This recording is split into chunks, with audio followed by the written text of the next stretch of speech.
We've never had things almost as smart as us, which we have now, or things smarter than us, which we'll have soon. We've never been there. We've had things in the Industrial Revolution that got more powerful than us, but we were always in charge of them.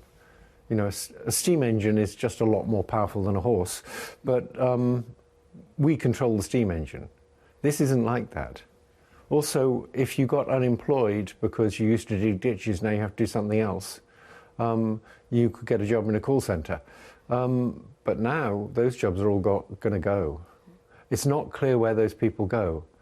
Some economists say these big changes always create new jobs.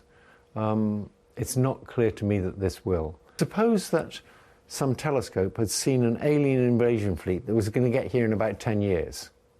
We would be scared and we would be doing stuff about it. Well, that's what we have. We're constructing these aliens, but they're going to get here in about 10 years and they're going to be smarter than us. We should be thinking very, very hard, how are we going to coexist with these things? Coexistence and control. Two things that Geoffrey Hinton himself has been thinking very hard about. As one of the computer scientists who helped make modern AI possible, he's uniquely well suited to consider its future and who, if anyone, can shape it. Are there companies who are doing real work on safety? I mean, we hear about Anthropic, we hear about DeepMind. Are they helping on the safety front? Yes, I think both Dario Modi and Demis Hassabis and also Jeff Dean, they all take safety fairly seriously. Obviously, they're involved in a big commercial competition too, so it's difficult, but they all understand the existential threat that when AI gets super intelligent, it might just replace us. So they worry about it a bit. I think that some companies are less responsible than others. So, for example, I think Meta isn't particularly responsible. OpenAI was founded to be responsible about this, but it gets less responsible every day, and their best safety researchers are all leaving, or have left. Yeah, I think Anthropic and Google are somewhat concerned with safety, and the other companies less so. As I talk to some of the people at some of the companies you're talking about and raise the question of safety, I often am told, don't worry your pretty little head about it. We have great computer scientists who are on top of this. We're far off from any real danger, and our computer scientists will know soon enough. So we're much more concerned about the race to become dominant. Yes, that's the problem. They are much more concerned about the race. They should be much more concerned about whether humanity will survive it. Also whether society will survive it if we get massive unemployment. There's one piece of good news, which is all the different countries are aligned in not wanting AI to take over from people. They're anti-aligned for things like cyber attacks or autonomous weapons. They're somewhat aligned for creating viruses. None of them really wants other countries to create viruses. On AI taking over, they will collaborate because nobody wants that. The Chinese Communist Party doesn't want AI to take over. Trump doesn't want AI to take over. They can collaborate on that. That leaves the question of how do we prevent it taking over? Even if all the countries collaborate, what do you do? And I think at present, all the big companies and governments have the wrong model. So their basic model is, I'm the CEO, and this super intelligent AI is the extremely smart executive assistant. I'm the boss. I can fire the executive assistant if she doesn't do what I want. And I just sort of say, make it so, a bit like Star Trek. And the super intelligent AI makes it so, and I get the credit. Great. It's not going to be like that when it's smarter than us and more powerful than us. That's just the wrong model, I believe. We need to look around and say, is there any model where a less intelligent thing controls a more intelligent thing? And we have one model of that. And it's a model we all know, which is a baby controlling a mother. Evolution put lots of work into allowing the baby to control the mother. And the mother is actually often more concerned about the baby than about herself. It doesn't work like that with rabbits, but it does work like that with people. That seems a much more plausible model of how to coexist with a superintelligence. But we have to accept that we're the babies and they're the mothers. Hopefully they're not Jewish mothers, but you can't imagine these tech bros accepting that model. They just don't think of the world like that. Is the United States behind China in developing generative AI right now? Not yet. The United States is still a little bit ahead, but not as far ahead as they thought. And in China, you've got a very large number of very competitive, very smart people, very well educated in science and engineering and math. They're educating far more people than the US in those areas. The US has basically relied on immigrants to be smart at those things. China may well overtake the US, and if there's one thing you would do if you were Chinese to ensure that China overtakes the US, is you would stop the funding of basic research in the US, and you would attack the good research universities. Trump looks like he works for Putin, but actually in attacking the universities and attacking the funding of basic science, he's acting as if he's working for Xi. How deep is that damage? By the way, it's the immigrants you talked about as well. It's not just the direct funding for the research, it's also the brain power coming in from overseas. How deep is that damage and how immediate may we feel it? The point about attacking basic research is you don't really feel it for 10, 15, 20 years.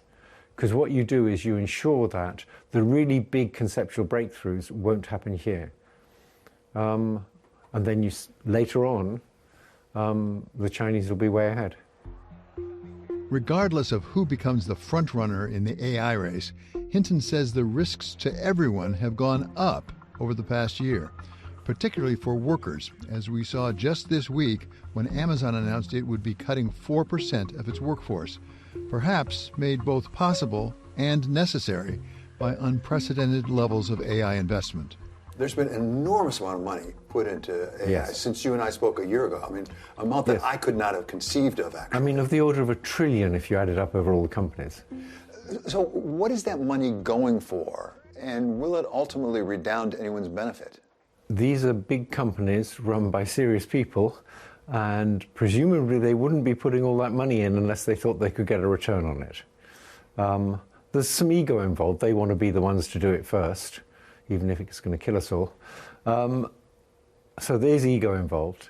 But presumably they think there's returns to be made. My worry is that the obvious way to make money out of it, apart from charging fees to use the chatbots, is by replacing jobs.